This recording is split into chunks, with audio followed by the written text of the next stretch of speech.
காலைதோறும் புதியவை. திரும்ப கொடுக்கிறவர் கர்த்தர். ஏப்ரல் 23. ஏழைக்கு இறங்குகிறவன் கர்த்தருக்கு கடன் கொடுக்கிறான். அவன் கொடுத்ததை அவர் திரும்ப கொடுப்பார். நீதிமொழிகள் 19:17. டாக்டர் ஆல்பர்ட் ஸ்விட்சர் பிரசித்தி பெற்ற மருத்துவ நிபுணர். ஆல்பர்ட் 1949 ஆண்டு அமெரிக்க தேசத்திற்கு வருகை தந்தார். அவரை வரவேற்பதற்காக காத்திருந்த பழைய மாணவர்கள் புகைவண்டி நிலையத்தில் அவரை சந்தித்தார்கள்.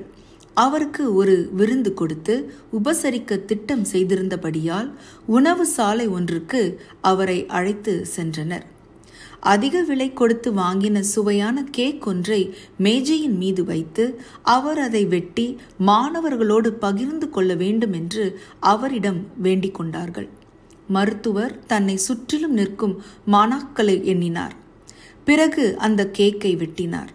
தேவையான துண்டுகளை விட ஒரு துண்டு அதிகமாக வெட்டப்பட்டிருப்பதை கவனித்த மாணவர்கள், ஐயா, உங்களையும் சேர்த்து இங்கு நாம் 9 பேர் மாத்திரமே உள்ளோம்.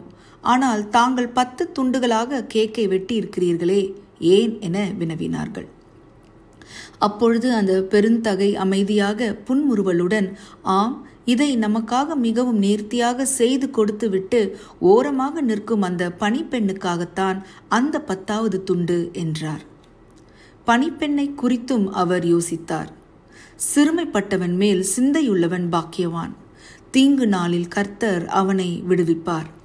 கர்த்தர் அவனை பாதுகாத்து அவனை உயிரோடு வைப்பார். பூமியில் அவன் பாக்கியவானாயிருப்பான். அவன் சத்துருக்களின் இஷ்டத்திற்கு அவனை ஒப்புக்கொடீர். படுக்கையின் மேல் வியாதியாய் கிடக்கிற அவனை கர்த்தர் தாங்குவார். அவனுடைய வியாதியிலே அவன் படுக்கை முழுவதையும் மாற்றி போடுவீர். சிறுமைப்பட்டவர்கள் மேல் நாம் எத்தகைய சிந்தை உள்ளவர்களாக இருக்கிறோம்.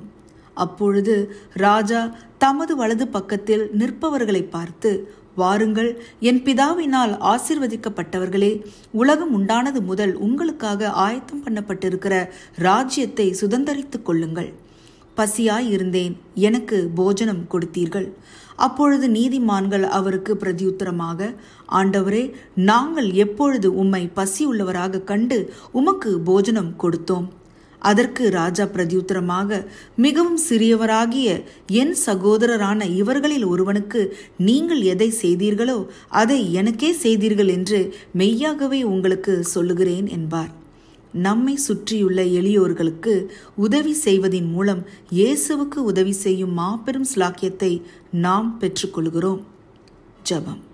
பிதாவே, பிறர் மேல் நாங்கள் அக்கறை காண்பிக்க எங்களுக்கு உதவி அருளும். ஆமேன்.